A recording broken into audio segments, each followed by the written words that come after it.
The morning sky over New York City changed forever at exactly 9:47 a.m. Giant black shapes appeared above the clouds without warning. The ships were huge, each one bigger than Manhattan Island. They hung in the air like dark mountains, blocking out the sun. Jake Morrison was drinking coffee in the White House when his aide ran into the room. The young man's face was white with fear. "Sir, you need to see this right now," he said, turning on the television.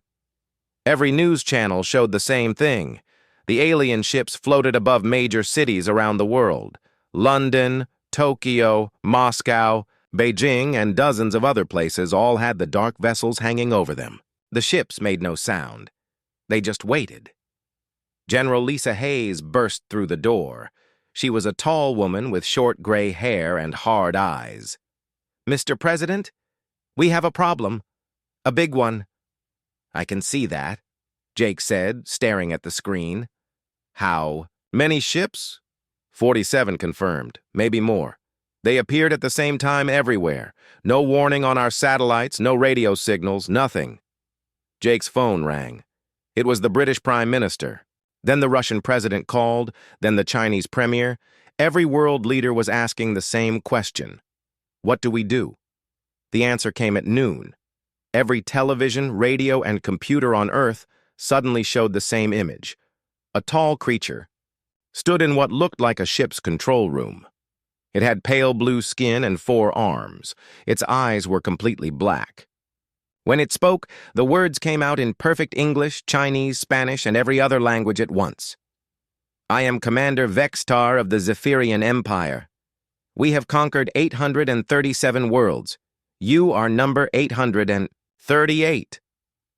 The creature's voice was calm and cold. "Your species will surrender within 72 hours. You will disarm all weapons. You will prepare for integration into our empire. You will obey." The image changed to show Earth from space. One of the alien ships fired a thin beam of light. The International Space Station, humanity's pride in orbit, simply vanished. No explosion, no debris. It was just gone. "This demonstrates our power," Vextar continued. "Resistance will result in the complete destruction of your species. You have 72 hours to decide. Choose wisely." The transmission ended. Every screen went back to normal, but nothing would ever be normal again. Jake sat in the emergency meeting room with leaders from around the world on video screens. The room was full of generals, scientists, and advisors. Everyone was talking at once. "We need to evacuate the cities," said one general. "Evacuate to where?" asked another. "They have ships everywhere." Dr. Alex Carter, a thin man with thick glasses, raised his hand. "I've been studying their transmission, the language patterns, the way they speak. I think they've done this many times before." "What do you mean?" Jake asked. "They're following a script. This is routine for them. They make the same offer, show the same demonstration of power, and wait for surrender." General Hayes leaned forward. "What about our nuclear weapons? Against ships that can make a space station disappear without firing a visible weapon? Our nukes might as well be firecrackers." The Chinese premier spoke from his screen. "My scientists estimate their technology is at least 500 years ahead of ours." "Maybe more," said the Russian president.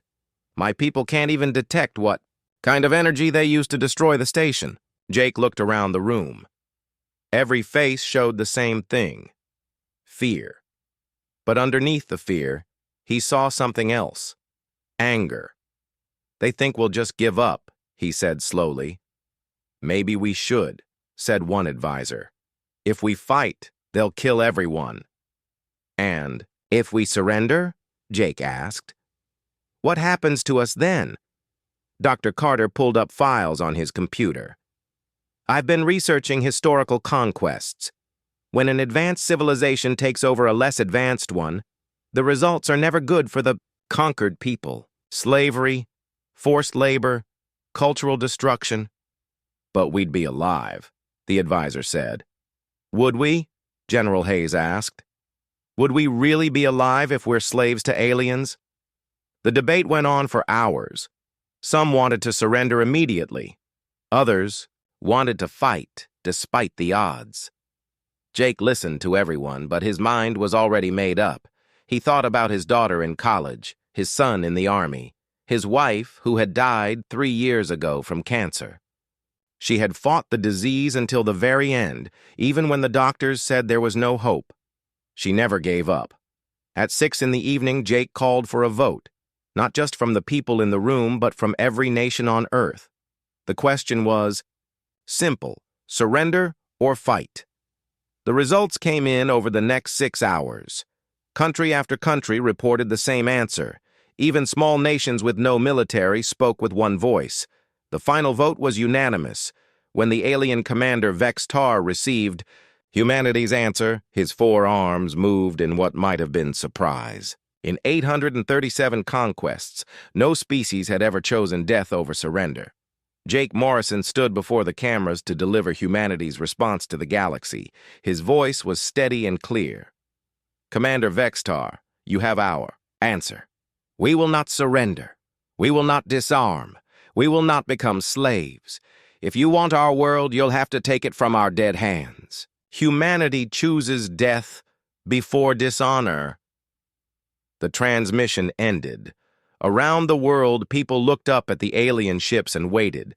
They were afraid, but they were not broken. In space, Vex Tar stared at the small blue planet below. For the first time in his long life, he did not understand the creatures he was trying to conquer. The 72-hour deadline ended at midnight. The war for Earth was about to begin. The attack began at 12:01 a.m. Earth's orbital defenses, small satellites with missile pods, fired first. The weapons hit the alien ships and bounced off like raindrops hitting a window. Captain Ben Rodriguez sat in the command chair of the USS Liberty, Earth's largest warship.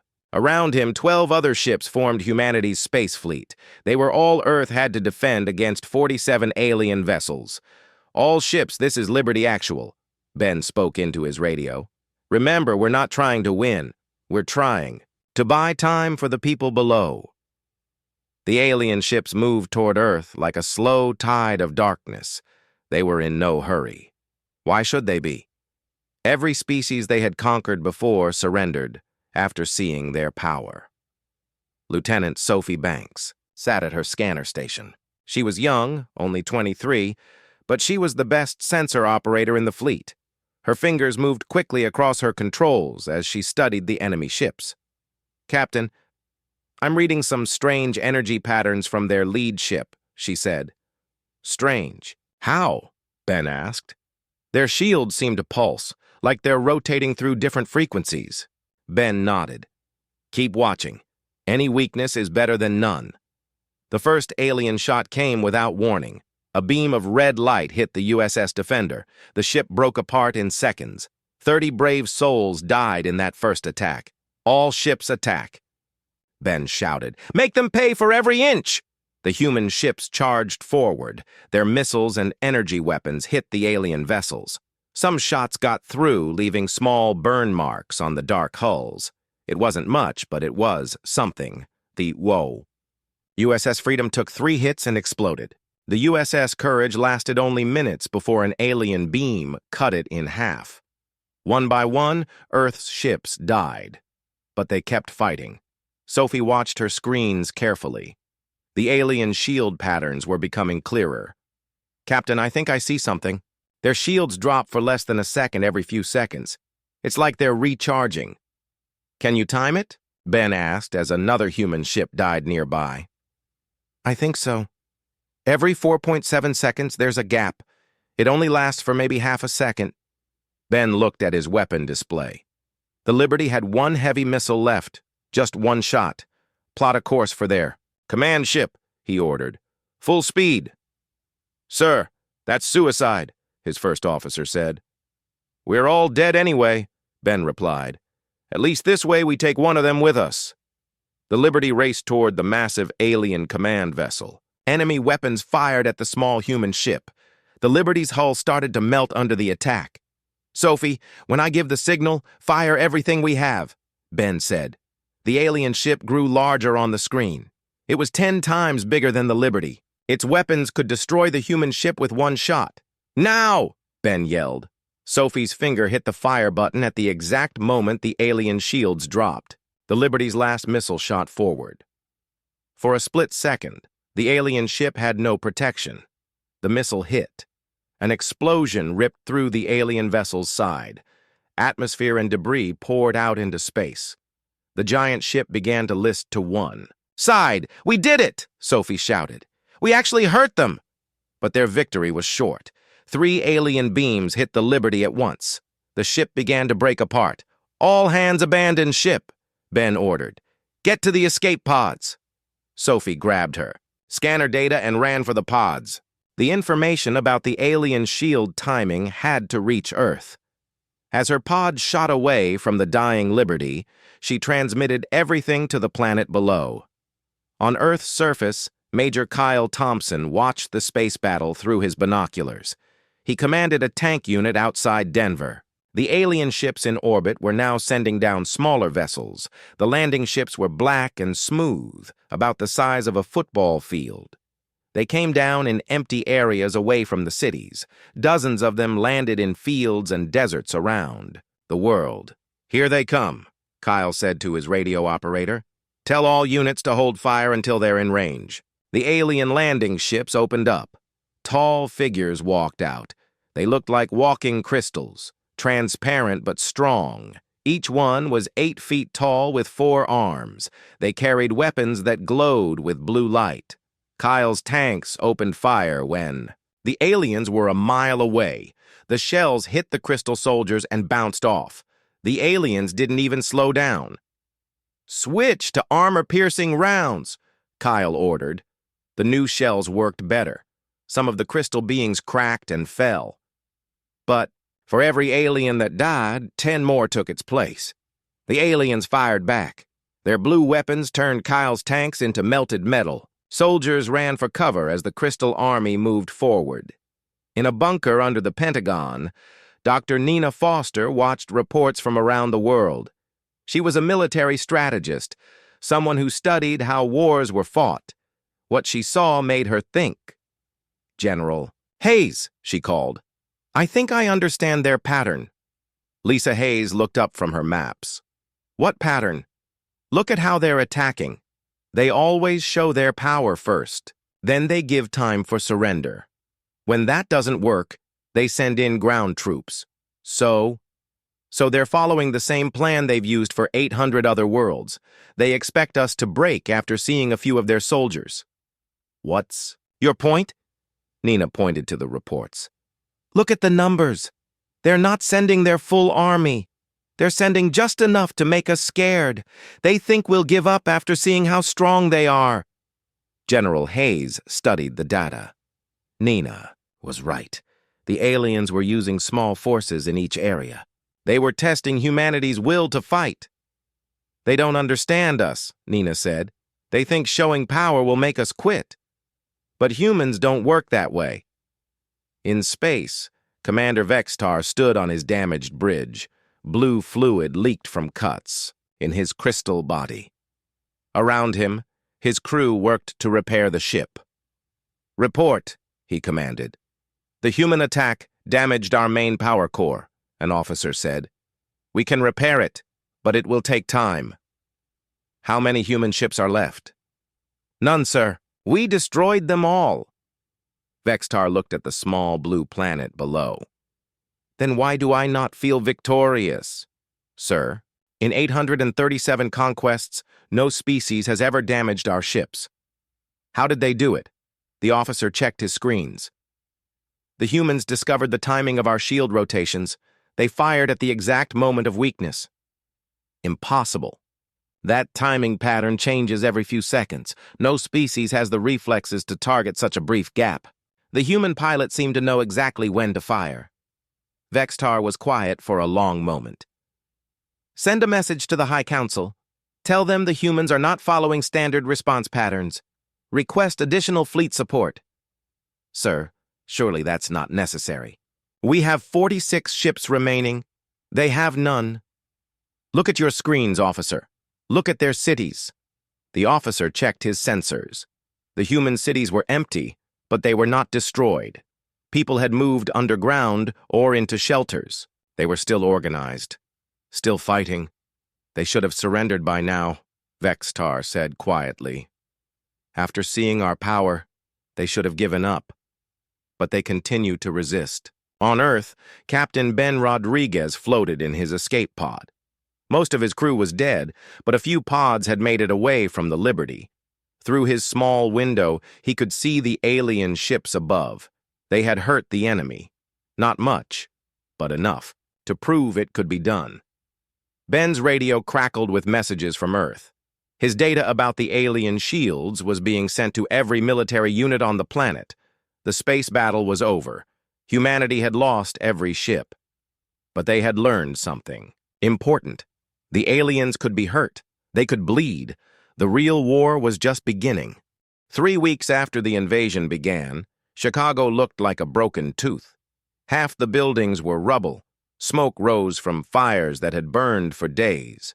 But in the ruins, humans still fought. Colonel Amy Price crawled through a collapsed subway tunnel. Behind her, 12 resistance fighters followed in silence. They had learned to move like ghosts through their own destroyed city. "Contact ahead," whispered Sergeant Joe Martinez.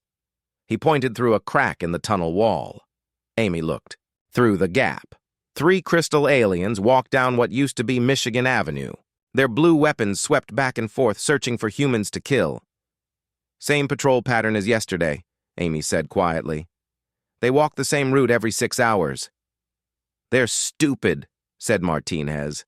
"No," Amy replied. "They're overconfident. They think we're beaten." The resistance had learned much in 3 weeks. The crystal aliens were strong and hard to kill, but they followed simple patterns. They expected humans to run away or hide. They didn't expect attacks.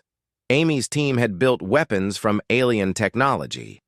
When the crystal soldiers died, they left their guns behind. Dr. Alex Carter, now working with the underground, had figured out how to make the weapons work for humans. "Remember the plan," Amy whispered. "We hit them from 3 sides. Use the pulse setting, not the beam. Pulse shots can crack their crystal skin." The team moved into position. Amy counted down on her fingers. 3, 2, 1. Blue light filled the tunnel as human weapons fired alien energy at alien soldiers. The crystal beings turned to fight, but they were too slow. All 3 fell with cracks running through their transparent bodies. "Grab their weapons and go," Amy ordered. "More will come soon." The team collected the alien guns and ran deeper into the tunnels. This was how the resistance worked now. Quick attacks, then disappear. The aliens controlled the surface, but humans owned the underground. In Washington, D.C., what was left of the government worked from a subway station 200 feet below ground. President Jake Morrison sat at a metal table, reading reports from around the world. The news was bad, but not hopeless. The aliens controlled every major city, but they couldn't control the people. Resistance groups fought in London, Tokyo, Moscow, and hundreds of smaller places. Humanity refused to quit. A young woman in a dirty military uniform approached his table. "Mr. President, we have a message from the aliens." Jake looked up. "Let me guess, another surrender offer." "Yes, sir, but this one is different." The message played on a small screen. Commander Vexitar appeared, but he looked different now. His crystal skin had cracks in it. His black eyes seemed tired. "Humans of Earth," the alien said. "Your resistance has continued, longer than expected. The Zephyrian Empire offers new terms. Surrender now and your species will be allowed to live as servants rather than slaves." Jake laughed, but there was no humor in it. "Servants instead of slaves. How generous." "Sir," the young woman said. "They also sent technical data, information about their empire, their other conquered worlds." Dr. Carter appeared from behind. "A computer station." His clothes were torn and dirty, but his eyes were bright with excitement. "Mr. President, you need to see this data. It's incredible." "Good news for once?" Jake asked. "Maybe. The aliens haven't just conquered 800 worlds. They've held them for hundreds of years, but look at this." Carter pulled up charts on his computer. Energy consumption, resource extraction, population reports. Every conquered world follows the same pattern: total obedience within months of surrender. And none of those worlds ever fought back after surrendering. Not once. Not ever. Jake studied the charts. "What are you saying?" "I'm saying they don't know how to handle long-term resistance. Their entire system is based on quick surrender followed by total obedience. They've never dealt with a species that keeps fighting." The computer beeped. Another message was coming in, but not from the aliens. This was from Captain Ben Rodriguez. Ben's face appeared on screen. He was thin and dirty, but alive. "Mr. President, we've been studying the crashed alien ships. My engineering team has found something important." "Go ahead, Captain." "Their technology runs on quantum networks. Everything is connected. Ships, weapons, even individual soldiers. They share information instantly across their entire fleet." "That sounds like an advantage for them," Jake said. "It is until you disrupt the network. We've found the relay stations they built on Earth. Small buildings in remote areas. If we could destroy them all at the same time, their coordination would collapse." Dr. Carter looked excited. "Like cutting the nerves in a body. The limbs would still work, but they couldn't work together." Jake felt a spark of hope for the first time in weeks. "How many relay stations?" 47, Ben replied. "One for each ship, but they're heavily guarded, and we'd need to hit them all within a few minutes of each other." "What would we need?" "Nuclear weapons. Small ones. And teams willing to carry them into position." The room went quiet. Everyone understood what Ben was asking. "Suicide missions. Teams of humans would have to get close to the alien stations and detonate nuclear weapons by hand." "How many people would die?" Jake asked. "From the radiation? Maybe 1 million. From the alien response when they realize what we've done? Maybe everyone." Jake closed his eyes. When he opened them, his face was hard as stone. "Captain, start planning the mission. Find volunteers for the suicide teams." "Sir, I volunteer to lead one of the teams myself." "Denied. I need you alive to coordinate the technical side." 3 hours later, Jake stood before a camera to address what was left of humanity. His words would be broadcast to every resistance cell, every hidden bunker, every group of survivors. "My fellow humans," he began, "we have a chance to strike back at our invaders. It will cost many lives. It might cost all our lives, but it will show the galaxy that Earth does not kneel." He explained the plan. 47 teams of volunteers would carry nuclear devices to the alien relay stations. They would detonate the weapons by hand, knowing they would die in the explosion. "I won't lie to you," Jake continued. "This is a suicide mission. The radiation will kill the volunteer teams instantly. The aliens will probably destroy our cities in revenge. But if we succeed, we will hurt them. We will show other conquered worlds that resistance is possible." Within 6 hours, they had more volunteers than they needed. Soldiers, scientists, teachers, farmers, old people and young people, men and women from every nation on Earth. Private Tony Miller stepped forward when they called for volunteers in his bunker. He was only 19 years old. His parents had died in the first alien attack on Detroit. "Why do you want to do this, son?" asked the recruiting officer. Tony's answer was simple. "Because someone has to, and because I'd rather die fighting than live as a slave." The same scene played out in bunkers around the world. Humans volunteering to die for the chance to hurt their enemies. It was something the Zephyrian Empire had never seen before. In orbit, Commander Vextar read reports from his ground forces. The Crystal soldiers were winning every battle, But the humans would not. Stop fighting. Small groups attacked his patrols daily.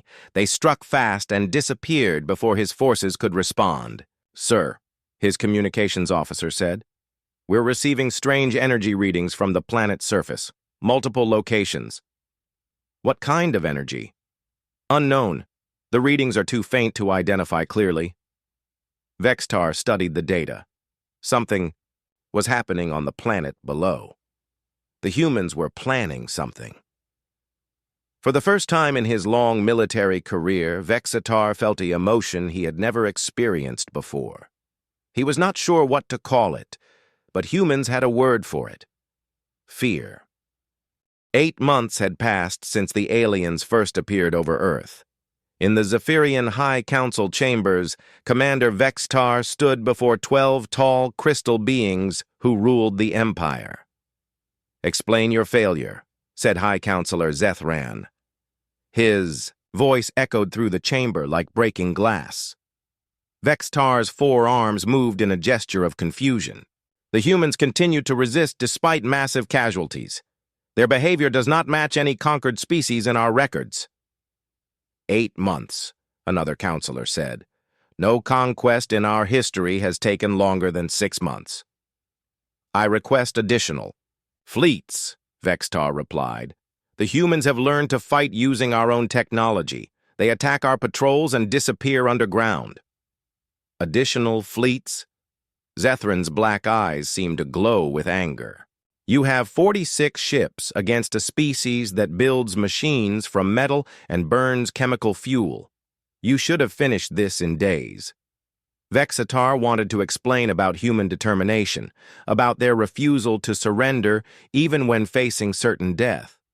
But the High Council would not understand. In 800 years of conquest, they had never met a species like humanity. On Earth, Captain Ben Rodriguez crawled through the ruins of the Pentagon.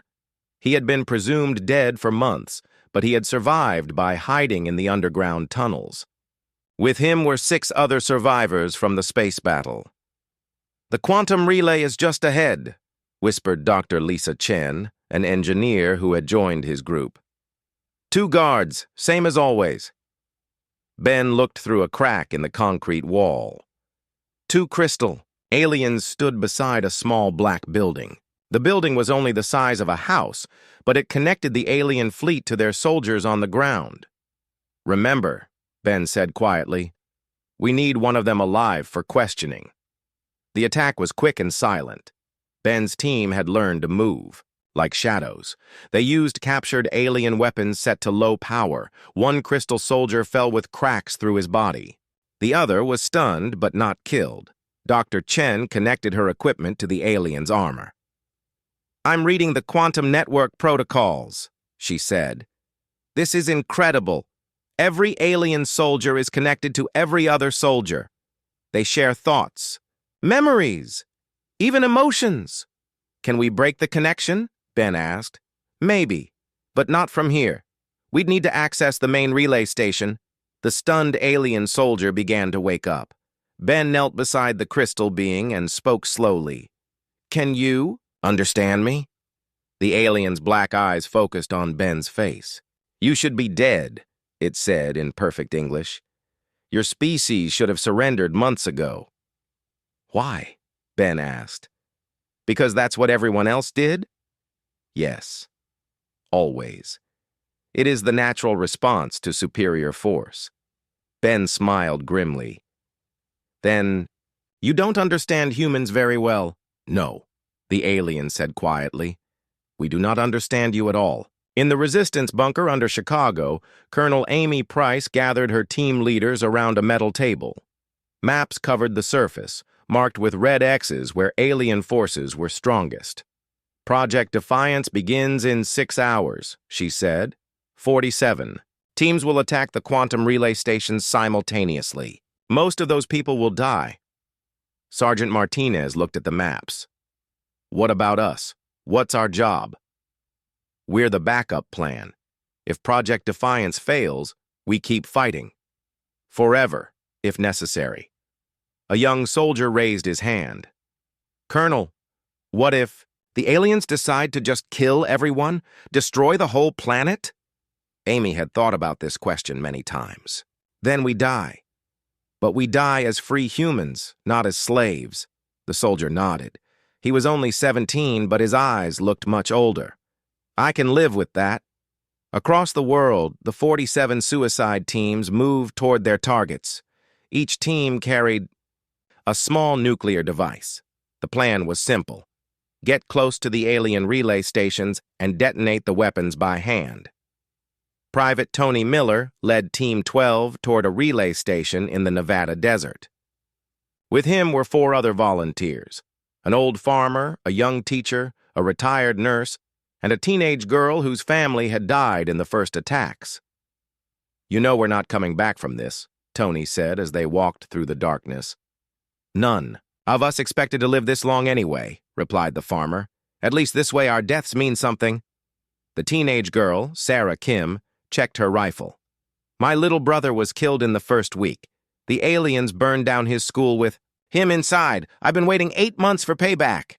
They reached the hills overlooking the alien station. Below them, crystal soldiers patrolled around the black building. The quantum relay hummed with invisible energy. "Remember the timing," Tony said. "All teams detonate at exactly midnight. We hit the timers and run as far as we can." "How far do you think we'll get?" asked the teacher. "Maybe 100 yards," Tony replied honestly. "The radiation will kill us in seconds." "Good," said the nurse. "I'm tired of running."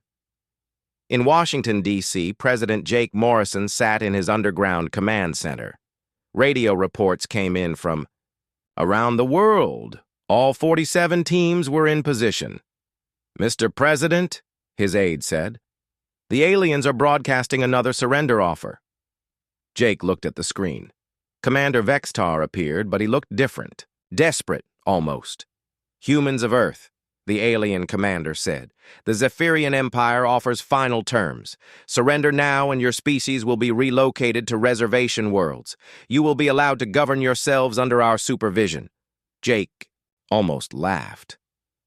"Reservations, like the ones we put the Native Americans on." General Hayes entered the command center. "Sir, we have a problem. Our satellites show the alien fleet powering up their main weapons." "What kind of weapons?" "Planet killers, sir. If they fire, they can burn the entire surface of Earth." Jake looked at the clock. 11:58 p.m. 2 minutes until Project Defiance began. "Are you recommending we surrender?" he asked. General Hayes was quiet for a moment. "No, sir. I'm just saying we should know what we're facing." "We've known what we're facing for 8 months," Jake replied. "Death or slavery. We chose death." Across the planet, 47 teams of volunteers prepared to die for humanity's freedom. They checked their nuclear devices one last time. They said goodbye to the world they would never see again. Tony Miller looked at his watch. 30 seconds. "For Earth," he said quietly. "For freedom," replied Sarah Kim. "For our children," added the teacher. The old farmer just smiled. "For tomorrow." At exactly midnight, Greenwich Mean Time, 47 nuclear weapons detonated simultaneously around the world. The alien quantum relay stations vanished in balls of fire and radiation. In space, every alien ship suddenly went dark. Their quantum network collapsed. For the first time in 800 years, the Zephyrian fleet lost connection with their empire. Commander Vextar stared at his control screens in shock. "What happened?" "The quantum network is down," his officer replied. "All our relays on the planet have been destroyed." "Impossible. That would require perfect timing across the entire planet." "Sir, we're receiving priority signals from the core worlds. There are uprisings on 17 conquered planets. The other species somehow detected the network disruption." Vextar felt his crystal heart skip a beat. The humans had not just attacked Earth's network. They had sent a signal across the galaxy. Other enslaved species now knew that resistance was possible. "Sir," another officer said urgently. "We're receiving new orders from the High Council. We are to abandon Earth immediately and return to suppress the rebellions." "Abandon Earth?" "Yes, sir. And before we leave, we are ordered to activate the planet killer weapon." Vex-Tar looked down at the small blue world below. Somewhere on that planet, the human president was probably celebrating their small victory. The humans had no idea that their success would be their death sentence. "Charge the planet killer," Vex-Tar ordered sadly. "Prepare to sterilize the surface." In his bunker, President Jake Morrison received the reports. Project Defiance had worked perfectly. All 47 relay stations were destroyed. The alien fleet was in chaos, but their celebration was cut short when the scanners detected energy building in the alien ships. "Mr. President," his science advisor said, "they're charging some kind of massive weapon. Energy levels are off the charts." Jake nodded calmly. "How long do we have?" "Maybe an hour. When they fire, everything on the surface will burn." Jake looked around the room at the men and women who had fought beside him for 8 months. They had known this moment would come. "Ladies and gentlemen," he said quietly, "it's time to send our final message to the stars." The alien planet killer weapon would fire in 30 minutes. President Jake Morrison stood before a camera in his underground bunker, preparing to send humanity's final message to the galaxy. Above ground, the few remaining humans gathered in shelters and tunnels. They knew death was coming, but they were not afraid. They had chosen their fate 8 months ago when they refused to surrender. "Citizens of Earth," Jake began, "in 30 minutes, our world will die. The aliens have decided that if they cannot rule us, they will destroy us." His voice was calm and steady. Around the world, resistance fighters listened on their radios. In space, alien ships monitored the transmission. "We want the galaxy to know why we fought. We want other species to understand what we learned. Freedom is not about living. Freedom is about choosing how you die." On the planet Kepler 4-2b, 300 light-years away, the enslaved Andromedans received the signal. They had served the Zephyrian Empire for 200 years. They had forgotten that resistance was possible. Until now. An Andromedan worker named Kethva heard the human transmission. Through the quantum network disruption, the words came through broken and unclear, but the meaning was powerful. "Choose death instead of slavery," the human president said across the vast distance of space. "Show them that some things matter more than life." Kethva had never heard such words before. In 2 centuries of Zephyrian rule, no conquered species had ever chosen death over obedience. He looked around the mining facility where he worked. Thousands of his people labored in silence, extracting rare metals for their alien masters. Crystal guards watched from platforms above, their blue weapons ready to kill any worker who moved too slowly. Kethva picked up a metal bar from the conveyor belt. His people had been slaves for so long they had forgotten they could fight. But humans had remembered, and now so did he. "For the humans of Earth!" Kethva shouted, and struck the nearest guard with the metal bar. The Andromedan uprising began with that single act of defiance. Within hours, it spread to 17 other worlds. The quantum network disruption had done more than hurt the aliens on Earth. It had awakened the galaxy. Back on Earth, Colonel Amy Price sat in her bunker with the remains of her resistance team. Radio reports came in from around the world. Every major city reported the same thing, people gathering in the streets despite the approaching death beam. "They're not hiding," Sergeant Martinez said with wonder. "They're coming out to face it." Through the bunker's periscope, Amy could see humans emerging from the ruins of Chicago. Old people and young people, soldiers and civilians. They stood in the open areas looking up at the alien ships. They were not afraid. They were proud. "Colonel," Martinez asked, "do you think it was worth it? All the fighting? All the dying?" Amy watched a group of children playing in the rubble while their parents stood guard nearby. Even now, At the end of everything, humans refused to despair. "Yes," she said simply.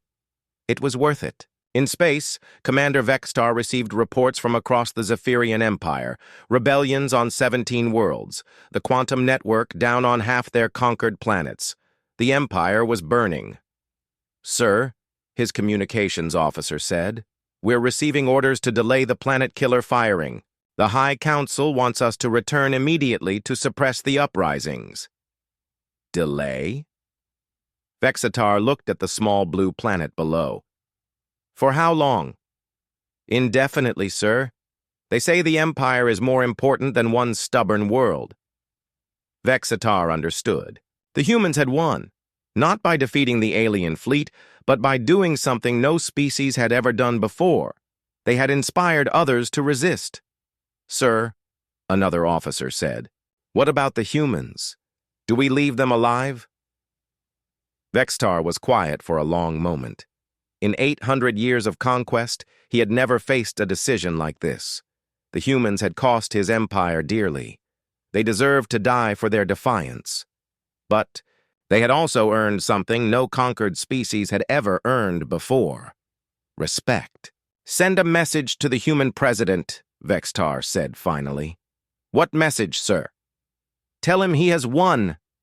President Jake Morrison received the alien transmission 5 minutes before the planet killer was supposed to fire."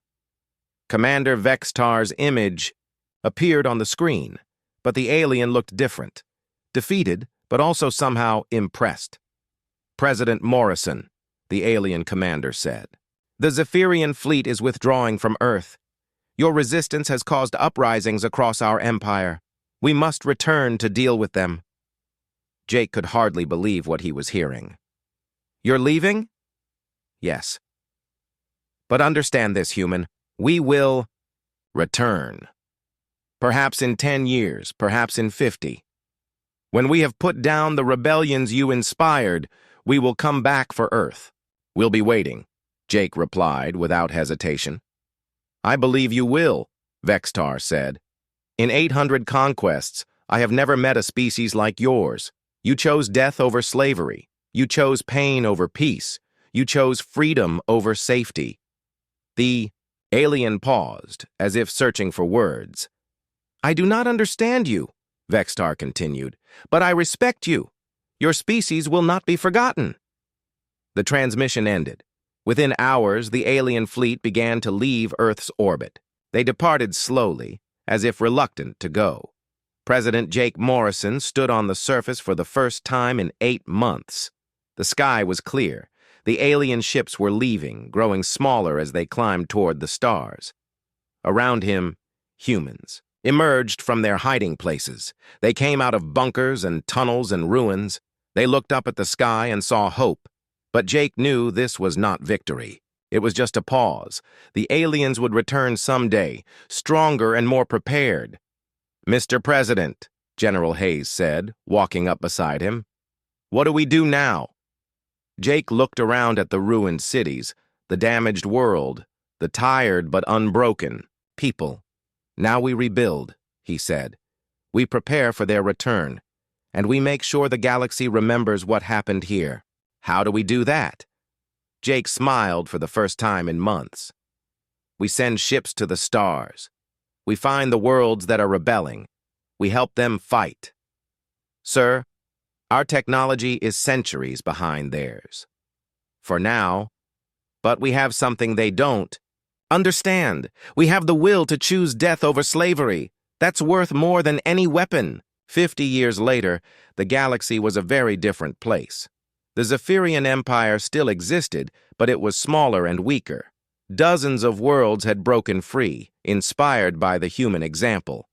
The Galactic Liberation War continued, but now the enslaved species had hope. They had learned a new word from humanity: no. In a classroom on the free world of New Terra, an elderly teacher stood before young students from a dozen different species. Her name was Sarah Kim, and she was one of the few humans who remembered the war. "Today we will learn about Earth," she said to the class, "about the world that chose death over surrender. A young Andromedan raised his hand. "Teacher Sarah, why did the humans fight when they knew they would lose?" Sarah smiled. She had been asked this question thousands of times over the years. "Because, young one, freedom is not about winning or losing. Freedom is about having the courage to say no, even when saying no means you might die." "But they did die," said a young crystal being whose ancestors had once served the Empire. "Earth is gone now, dead for 50 years. "Their bodies died," Sarah replied. "But their choice lives on. Every time someone stands up to a bully, every time someone refuses to kneel, every time someone chooses what is right over what is safe, the humans of Earth live again." She walked to the window and pointed up at the stars. "Out there the war continues. Free worlds against slave worlds, hope against despair. And in every battle when things look hopeless, the fighters remember Earth. They remember a small blue world where people chose death over dishonor." A young human boy, born on New Terra but taught about his ancestral home, raised his hand. "Teacher Sarah, will we ever go back to Earth?" Sarah looked at the boy with sad but proud eyes. "Earth is dead, child. The Zephyrians destroyed it completely when they realized they had lost control of their empire. But we carry Earth with us wherever we go." She pointed to her heart. "The real Earth is not a place. It is an idea.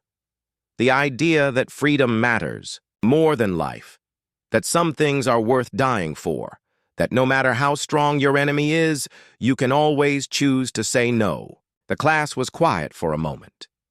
Then the young Andromedan asked another question. "Teacher Sarah, what did the humans say at the very end, before Earth died?" Sarah had been there, hiding in a bunker, when President Morrison sent humanity's final message to the stars. She remembered every word. They said, "We die free. Remember us." The young crystal being looked confused. "That's all?"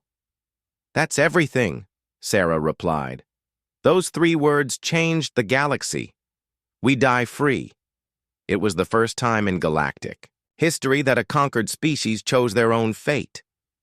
She turned back to the window, looking out at the stars where the war still raged. And every day on 1,000 worlds, enslaved beings hear those words and find the courage to fight.